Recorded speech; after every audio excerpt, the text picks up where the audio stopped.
आइए आज सुनते हैं एक बहुत ही प्यारी कहानी, एक हिरण और एक शेर की।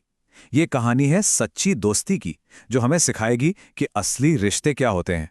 तो कहानी की शुरुआत होती है कुछ इस तरह से। एक समय की बात है। कहानी का ये हिस्सा है एक ऐसी दोस्ती के बारे में जो थी तो बड़ी अनोखी।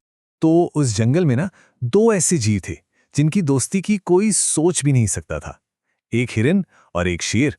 और जानते हैं, वो दोनों बहुत अच्छे दोस्त थे। अपनी हर बात एक दूसरे से कहते थे, एक दूसरे के साथ घूमते थे। जो हिरन था ना, वो बहुत ही सीधा साधा और ईमानदार था।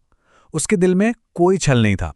और वो अपने दोस्त शेर का एक सच्चा साथी था, पूरी तरह से वफादार। पर फिर कहते हैं ना कि दोस्ती की असली पहचान मुश्किल वक्त में ही होती है। तो बस एक मुश्किल दौर आया। वो जो शेर था, जंगल का राजा, अब वो बूढ़ा हो रहा था। वक्त का असर उस पर दिखने लगा था। अब उसके दहाड़ में वो पहले वाली बात नहीं रही थी, और उसकी ताकत भी धीरे धीरे कम हो रही थी। और ऐसे में हिरण ने दिखाया कि सच्ची दोस्ती और सच्ची सेवा क्या होती है। अपने दोस्त को यूं कमजोर पड़ता देख हिरण ने उसकी देखभाल का सारा जिम्मा अपने ऊपर ले लिया।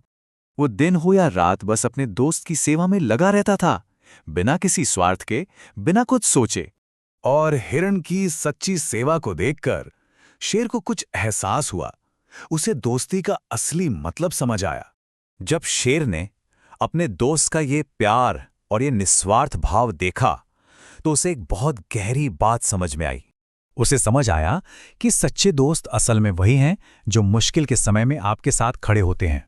हिरण की उस ईमानदारी और दोस्ती ने बूढ़े शेर को जैसे जीने की एक नई उम्मीद दे दी थी। तो इस छोटी सी प्यारी सी कहानी से हमें क्या सीख मिलती है? सबसे बड़ी बात तो यही है कि सच्चे दोस्त वही होते हैं जो मुश्किल वक्त में हमारा साथ देते हैं, जब हमें उनकी सबसे ज्यादा जरूरत होती है। यानी दोस्ती का असली मतलब क्या है? ईमानदारी और एक दूसरे की मदद करना, बिना किसी शर्त के। तो ये कहानी हमें एक सवाल के साथ छोड़ जाती है। दोस्ती का असली मतलब आखिर है क्या? इस पर सोचिएगा जरूर।